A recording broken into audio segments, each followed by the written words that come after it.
all-time leading scorer LeBron James is expected to be back in action tonight, fresh off his first day of full practice on Monday. Reports are that LeBron is set for takeoff in his historic 23rd season. Hello and welcome to Access Sportsnet's Lakers, brought to you by Mercury Insurance. Chris McGee alongside three-time champ Danny Green, the Hall of Famer, my Tar Heels, big game James Worthy. I got Allie and Trudell down at the arena. Some kind of stuff going on down there tonight, huh, guys? Maybe a little excitement, bit. maybe? Yeah, a little bit. Big game? Nice to be back home. Nice to be Sleep back in your home. own bed. Sleep in your own bed, you know. It's good. Okay. Yeah. Now, it hasn't been officially announced by the Lakers, but all signs are pointing to LeBron playing tonight.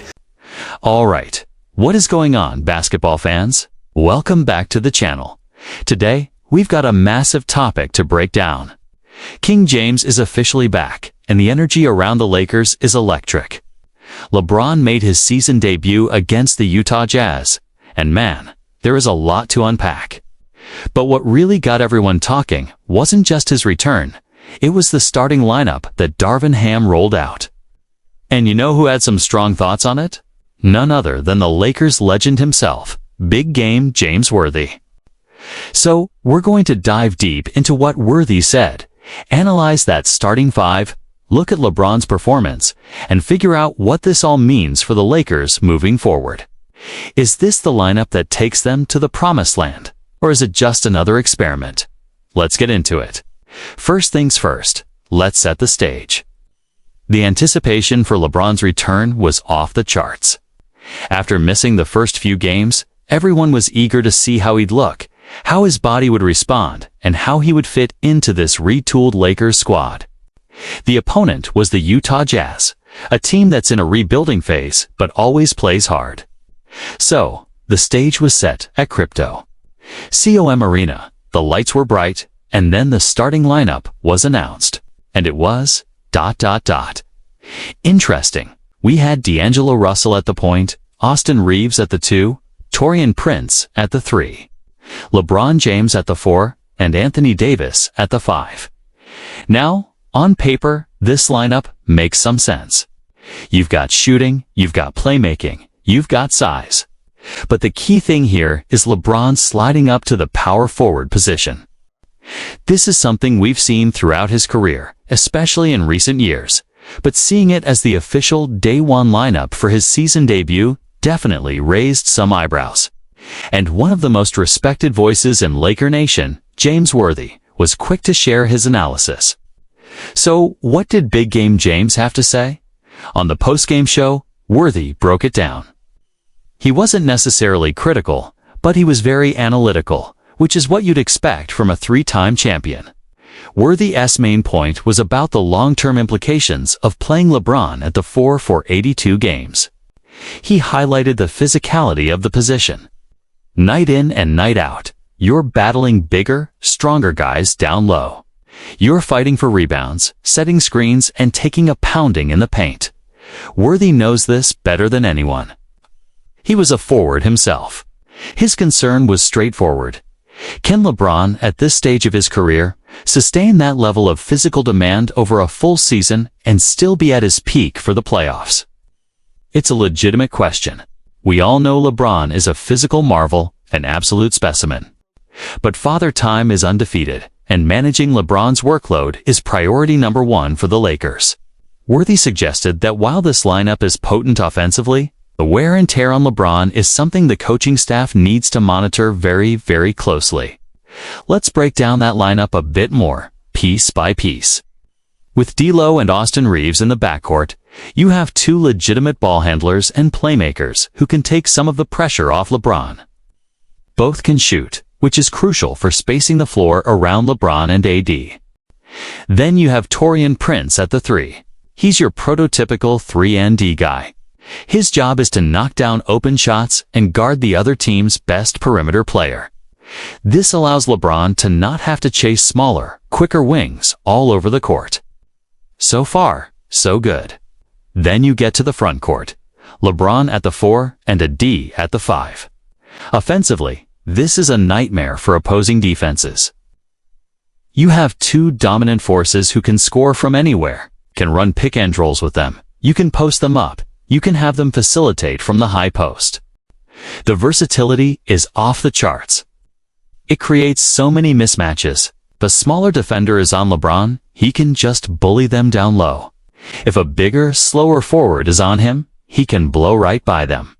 However, the defensive side is where Worthy's concerns really come into focus. When LeBron is at the 4, he's the primary defender on other power forwards.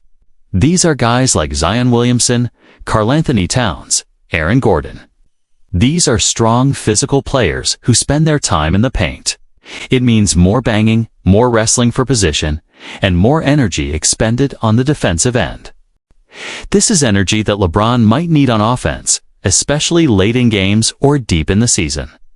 Furthermore, it puts a lot of pressure on Anthony Davis to be the anchor and the primary rim protector. We know AD is arguably the best defensive player in the world when he's healthy, but asking him to clean up every single mistake and protect the rim single-handedly for 35 minutes a night is a tall order. If a D gets into foul trouble, that entire defensive scheme can fall apart pretty quickly. So, there's a delicate balance here. The offensive upside is immense, but the defensive and physical toll is a real variable that could have consequences down the road. Now, let's talk about the man himself. How did LeBron look in his debut? In a word, fantastic. He didn't look like he'd missed a beat. He was decisive, powerful, and in complete control. The final stat line was impressive, of course, but it was the eye test that told the real story. He was moving well, his jumper looked smooth, and his court vision was as sharp as ever. He wasn't forcing anything. He was letting the game come to him, picking his spots, and making the right play time and time again. He was finding cutters, pushing the pace in transition, and when the Lakers needed a bucket, he got it.